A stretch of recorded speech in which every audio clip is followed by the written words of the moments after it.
वक्रतुंड महाकाय सूर्यकोटि संप्रभा निर्विघ्नं कुरु देव सर्वकार्येषु सर्वदा। ओम श्री गणेशाय नमः। नमस्कार दोस्तों, स्वागत है आप सभी का आपके अपने चैनल ज्ञान अर्थ में। बहुत बहुत स्वागत है। भगवान श्री गणेश की कृपा आपके और आपके समस्त परिवार पर सर्वदा सर्वदा बनी रहे। श्रोताओं, आप सभी को वैशाख संकष्टी चतुर्थी की हार्दिक शुभकामनाएं। भगवान श्री गणेश की कृपा आपके और आपके समस्त परिवार पर सर्वदा सर्वदा बनी रहे। दोस्तों, आज की इस वीडियो में आप सुनेंगे संकष्टी चतुर्थी की व्रत कथा, जो कि मैं आपको दो रूपों में सुनाऊंगी। एक भगवान श्री गणेश की संकष्टी चतुर्थी व्रत कथा और दूसरी है माता सकट चौथ की व्रत कथा, जिसे सुनने मात्र से व्यक्ति के सभी पाप कर्म नष्ट हो जाते हैं, सुख सौभाग्य की वृद्धि होती है और साधक को अटल संपत्ति तेजस्वी पुत्र की प्राप्ति होती है। भगवान श्री गणेश की कृपा से जीवन में किसी भी प्रकार का दुख दारिद्रता नहीं रह जाता। जीवन में अन्न धन की वृद्धि होती है, दाम्पत्य जीवन सुखमय बन जाता है। भगवान श्री गणेश की कृपा से सभी दुखों का नाश हो जाता है। इस वीडियो में आप सुनेंगे वैशाख संकष्टी चतुर्थी की व्रत कथा। इस साल 27 अप्रैल दिन शनिवार को संकष्टी चतुर्थी का व्रत किया जाएगा और इस दिन भगवान श्री गणेश की पूजा अर्चना की जाती है। वैशाख संकष्टी चतुर्थी के दिन विधि विधान से व्रत रखकर गणेश जी की पूजा करें और कथा सुनें। विकट संकष्टी चतुर्थी व्रत की कथा सुनने से सभी कष्ट दूर हो जाते हैं और गणेश जी का आशीर्वाद प्राप्त होता है। इसी के साथ आपके जीवन में किसी भी तरह के कार्यों में बाधाएं आ रही हैं तो भगवान श्री गणेश की कृपा से सभी कार्य निर्विघ्न सिद्ध हो जाते हैं। भगवान श्री गणेश को विघ्नहर्ता भी कहा जाता है। वैशाख मास के कृष्ण पक्षी चतुर्थी तिथि को संकष्टी चतुर्थी व्रत किया जाता है। इस धार्मिक मान्यताओं के अनुसार इस दिन विधिवत पूजा अर्चना करने से विघ्नहर्ता गणेश जी सभी तरह के विघ्न को दूर कर देते हैं और घर परिवार में सुख शांति बनी रहती है। किसी भी माह की चतुर्थी भगवान श्री गणेश को समर्पित होती है, लेकिन वैशाख संकष्टी चतुर्थी का विशेष महत्व होता है। मान्यता है कि इस दिन व्रत करने और कथा सुनने मात्र से ही भगवान श्री गणेश का आशीर्वाद बना रहता है और सुख शांति और समृद्धि में अच्छी वृद्धि आती है। वैशाख संकष्टी चतुर्थी में वक्रतुंड गणेश जी की पूजा की जाती है। गणेश जी के सभी स्वरूपों में वक्रतुंड गणेश जी जल्दी कृपा करते हैं और भक्तों पर अपना आशीर्वाद बनाए रखते हैं। इस दिन कमल गट्टे के हलवे का भगवान श्री गणेश को भोग लगाना चाहिए और सेवन करना भी चाहिए। तो श्रोताओं, आइए अब श्रवण करते हैं वैशाख संकष्टी चतुर्थी व्रत कथा का, जिसे सुनने मात्र से आपके जीवन में सभी समस्याओं का नाश हो जाता है। तो आइए श्रवण करते हैं गणेश चतुर्थी व्रत कथा का। पहले हाथ में कुछ अक्षत ले लें। भगवान कृष्ण युधिष्ठिर को इस व्रत की महानता के बारे में बताते हुए कहते हैं कि प्राचीन काल में रंती देव नामक प्रतापी राजा थे। राजा की मित्रता यम, कुबेर और इंद्र आदि देवों से थी। उनके ही राज्य में धर्मकेतु नामक ज्ञानी ब्राह्मण रहते थे। उनकी दो पत्नियां थी, एक सुशीला और दूसरी चंचला। सुशीला कोई न कोई व्रत करती थी जिससे उसका शरीर दुर्बल हो गया। वहीं चंचला कोई व्रत नहीं करती थी और भरपेट भोजन करती थी। कुछ दिनों बाद सुशीला को शुभ लक्षणों वाली एक कन्या हुई और चंचला को पुत्र रत्न की प्राप्ति हुई। कन्या की शुभता को देखकर चंचला सुशीला को ताना देने लगी।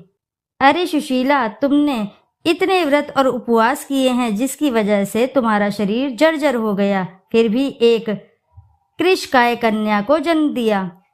मुझे देख, मैं कभी व्रत आदि के चक्कर में ना पड़कर हृष्ट पुष्ट बनी हुई हूँ और वैसे ही बालक को भी जन्म दिया है। चंचला की बातें सुशीला के हृदय में चुभने लगी।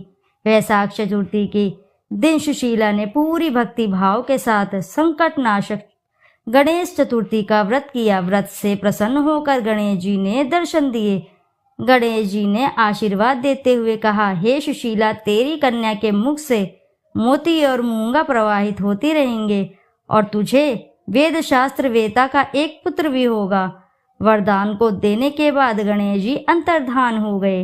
वरदान के बाद कन्या के मुंह से मोती और मूंगा झड़ने लगे और कुछ दिनों बाद एक पुत्र की प्राप्ति भी हुई। उसके कुछ दिनों बाद ही धर्मकेतु का स्वर्गवास हो गया और उनकी मृत्यु के उपरांत चंचला का घर पूरा धन लेकर दूसरे घर में जाकर रहने लगी। लेकिन सुशीला पति के घर में रहकर ही पुत्र और पुत्री का पालन पोषण करने लगी। कन्या की वजह से सुशीला के पास काफी धन एकत्रित हो गया। इस कारण चंचला सुशीला और उसके परिवार से ईर्ष्या करने लगी। एक दिन हत्या के उद्देश्य से चंचला ने सुशीला की कन्या को कुएं में धकेल दिया। कुएं में गणेश जी ने सुशीला की कन्या की रक्षा की और वापस माता के पास भेज दिया। कन्या को जीवित देखकर चंचला का मन उद्विग्न हो उठा। वह सोचने लगी, जिसकी रक्षा स्वयं ईश्वर कर रहे हो उसे भला कौन मार सकता है। इधर सुशीला अपनी पुत्री को पुण्य प्राप्त करके प्रसन्न हो गई और गणेश जी भगवान को धन्यवाद कहा और प्रार्थना की। चंचला सुशीला की कन्या के चरणों में नतमस्तक हो गई और अपने किए हुए की माफी मांगने लगी। चंचला ने सुशीला से कहा कि सुशीला, तुम बहुत दयावान हो और दोनों कुलों का उद्धार करें। जिसकी रक्षा स्वयं भगवान करते हो उसका मनुष्य भला क्या बिगाड़ सकता है। इसके बाद चंचला ने भी वैशाख मास के कृष्ण पक्ष की चतुर्थी तिथि का व्रत किया। गणेश जी की कृपा से दोनों परिवारों के बीच सब सही हो गया। जिस पर गणेश जी की कृपा होती है उसके शत्रु भी मित्र बन जाते हैं। भगवान श्री गणेश जी जिस प्रकार सुशीला की मदद की उसी तरह सभी की मदद करें।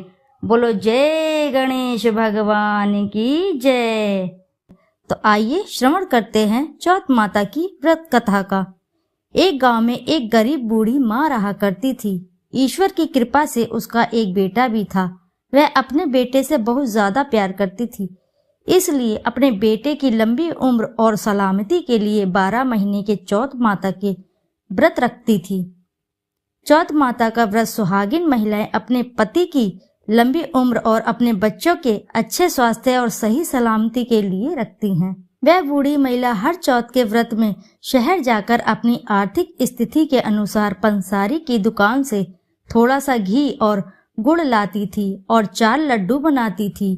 4 लड्डुओं में से एक महिला एक से पूजा करती थी, एक लड्डू हथकार के लिए निकालती, एक से वह चंद्रमा के दर्शन करके स्वयं खा लेती और एक अपने बेटे के लिए रख देती।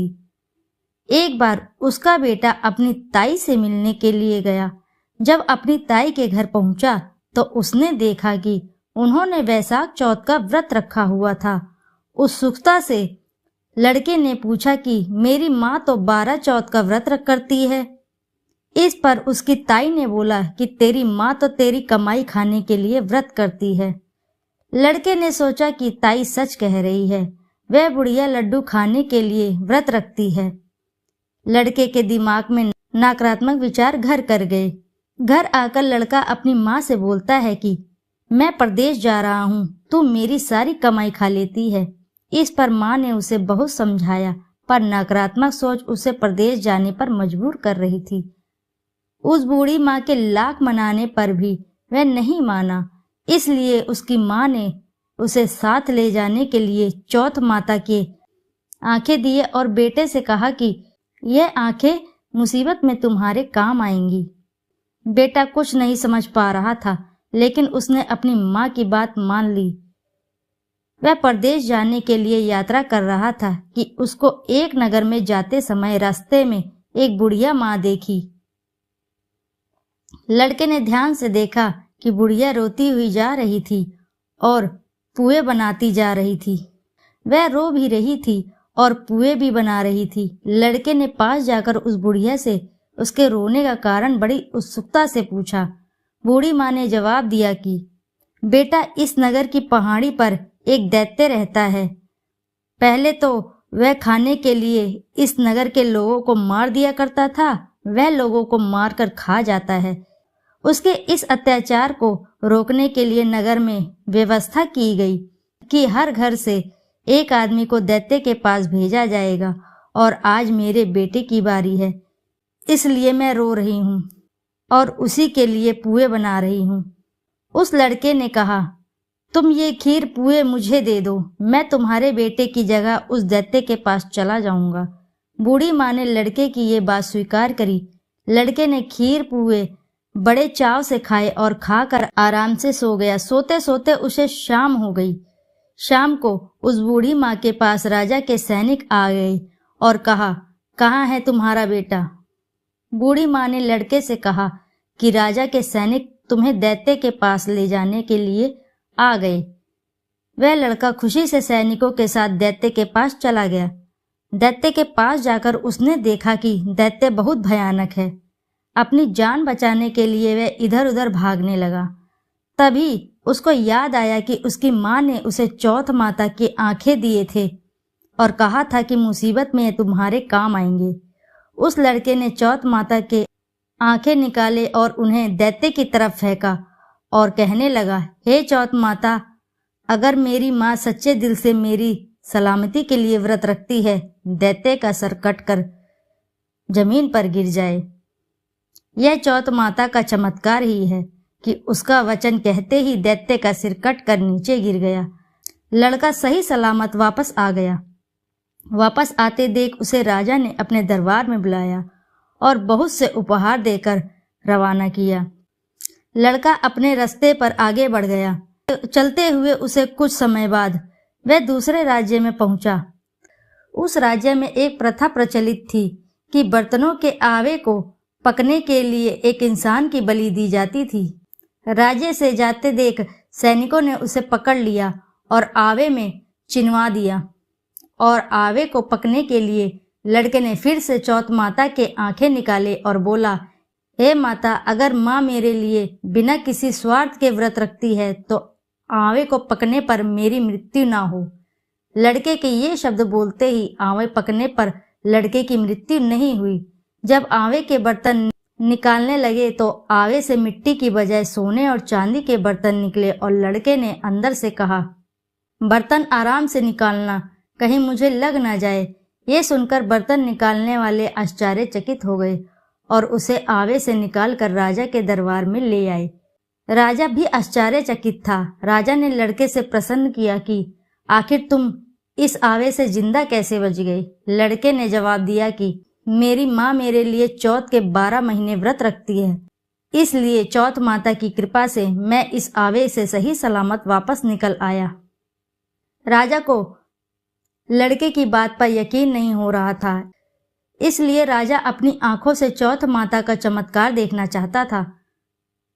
इसलिए राजा ने चांदी की सुराही मंगवाई और लड़के से कहा कि अगर तुम सच बोल रहे हो तो सुराही की नली से निकल कर दिखाओ। उस लड़के ने देखा कि एक भंवरा सुराही के मुंह से बाहर से निकला है। लड़के ने चौथ माता का नाम लेकर आंखें बाहर निकाले और कहा कि हे माता, अगर मेरी माँ तुम्हारे लिए 12 महीने के व्रत रखती है तो मैं भंवरा बनकर सुराही के मुंह से बाहर निकल आऊं। देखते ही देखते राजा की आंखों के सामने वो लड़का भंवरा बन गया और सुराही के मुंह से बाहर निकल गया। राजा ने ये चमत्कार देखा और आश्चर्यचकित हो गया और राजा बहुत खुश हुआ। राजा इतना खुश हुआ कि राजा ने अपनी पुत्री की शादी उस लड़के से कर दी। पूरे नगर में राजा ने प्रचार करवा दिया कि नगर की सारी महिलाएं चौथ माता का व्रत करना आरंभ कर दें। कुछ समय बीत जाने के बाद लड़के को अपनी माँ की याद आई कि मेरी माँ तो बिना किसी स्वार्थ के मेरी सही सलामती के लिए व्रत रखती है, तभी मैं चौथ माता के आशीर्वाद से अभी तक सही सलामत हूँ। इस कारण लड़के ने राजा से अपने नगर जाने की इच्छा प्रकट की। राजा ने उसकी बात मान ली और बहुत दान दहेज देकर हाथी घोड़े देकर विदा किया। लड़के के कई दिन यात्रा के बाद वह अपने घर पहुंचा। जिस दिन वह अपने घर पहुंचा उस दिन चौथ का दिन था। लड़का उसी पंसारी की दुकान में गया जहां उसकी माँ हर चौथ को आती थी। लड़के ने सोचा कि आज माँ इस दुकान से गुड़ और घी लेने आएगी।